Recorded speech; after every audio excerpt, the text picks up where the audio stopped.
Hello everyone. Now, this is part 2 of my insight of Transformers Dark of the Moon. Now, like I said, this is spoiler filled, so if you don't want to know anything, click off right now, ignore this video happened until you've actually seen the movie. Now, I'm going to give you 5, 4, 3, 2, 1, done.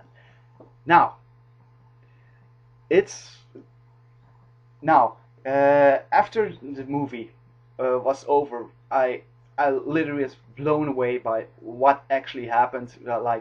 Um, Sentinel's betrayal, Ironhide dying. I never expected Ironhide to die. Um, uh, the final fight with Megatron was, just, yeah, I didn't like it actually that much, but also Laserbeak, god damn it, oh man. I can't describe how awesome he is. I was actually expecting just a tiny drone that was sitting on Soundwave's arm and he was going to like destroy them. And he would fly off and just kill them or anything, but he is actually a sick little puppy.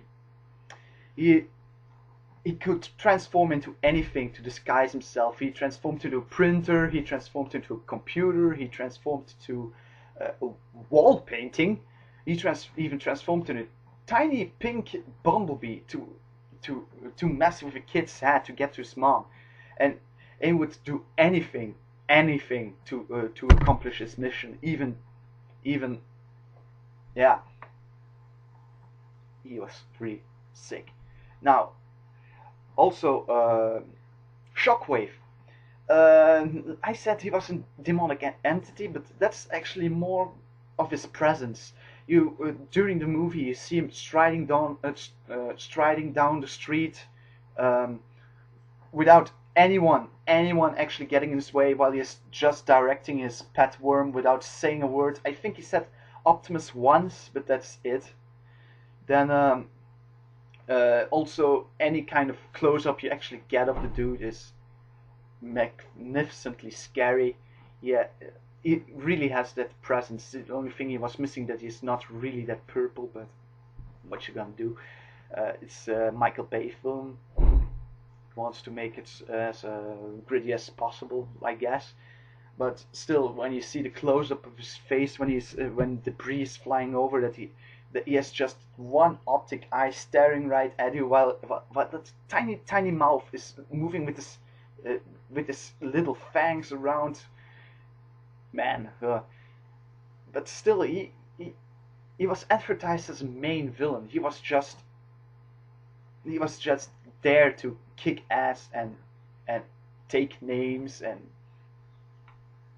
that didn't make sense, but still. Um, and he actually got a very good amount of screen time without actually saying or doing anything. Now, who would I discuss next? Uh, Optimus Prime. Well, you see, this time is the first time you actually see a character flaw in him. He actually sees anything anyone can improve. Well, he is the most bloodthirsty incarnation there is of Optimus Prime, but that's besides the point. But he trusted Sentinel so much, he brought him to Earth, brought him to life without anyone actually agreeing with him that he should do it.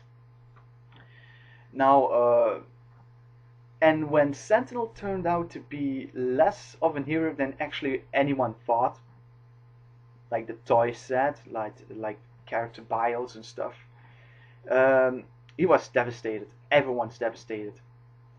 Uh, a very bad joke, but even Ironhide was devastated. Yeah, Sentinel shot Ironhide just through the chest. That was cold. Uh, Too bad he actually just kind of disappears like into ashes. But what you gonna do? Like the final battle, I wish that Optimus Prime would punch him in the face and say, "This is for Ironhide."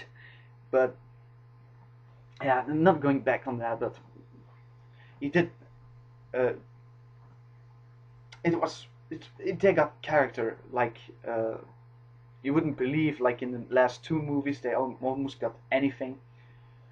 Now the other robots like Mirage and Wheeljack. Mirage and Wheeljack. Now that I think about it, they had a name change. I think Mirage was Dino. Dino, yes. No idea why they actually did that. He had this weird Italian accent or something. Not enough screen time to actually to make it worthwhile. Now Wheeljack, he was changed into Q. I see why they actually changed the name because he actually looked like Q a little bit, but it was not needed anyway. More people would recognize him with Wheeljack. Oh yeah, talking about Q, his execution. Damn, he was actually calling out that he didn't want to die. He wanted to talk about it, and then they just shot him in the back. They shot him in the back while he was on his knees. That's cold, man. That's really cold. And then Bumblebee was right after they actually aimed the gun at his head. Soundwave aimed the gun at his head, and that was the moment, like I said, like, are you actually going to do it now? It was so close. I was actually suspecting they would actually do it, but some brains then really interfered with that, with crashing a giant spaceship out of the air, and yeah. Uh, who do I? What would I say next? Um, Barricade. Uh, Barricade. Yes, I was actually looking at Barricade because Barricade was in the movie. I've seen him, but he was actually just background character. If he is just fighting, he was just there. He got killed like everyone else from the Decepticons. That's all. Too bad, but still, he was there. They had a knot to tie. Now, Megatron. I can't believe I actually didn't say anything about him yet, but still, maybe because that's his actual presence in the movie. He's badass from his looks, but actually doing something, he didn't actually do anything. Now, from what I remember from the second movie, his arm was off. He was missing a part of the face, so that he reconstructed his arms, but he didn't have the arm cannon anymore, and he had to take. He has a shotgun now on his back. That was awesome. A shotgun didn't make any amount of sense next to that he could actually have an arm cannon, but shotgun wielding giant Decepticon with a tarp over his head. Yeah, I approve.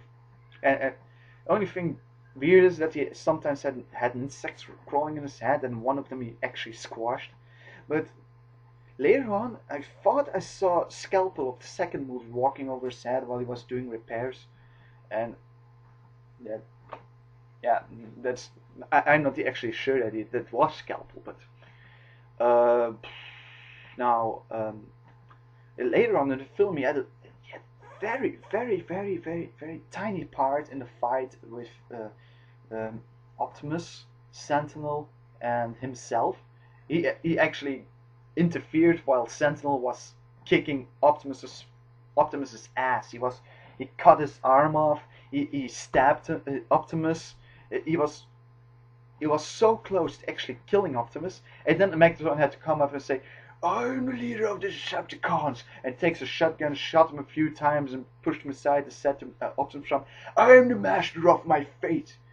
And Optimus Prime said, "Let's see about that." He just stood up, slashed him a few times, took his head, and ripped it clear off, its spine and everything. I think it lasted 15 seconds.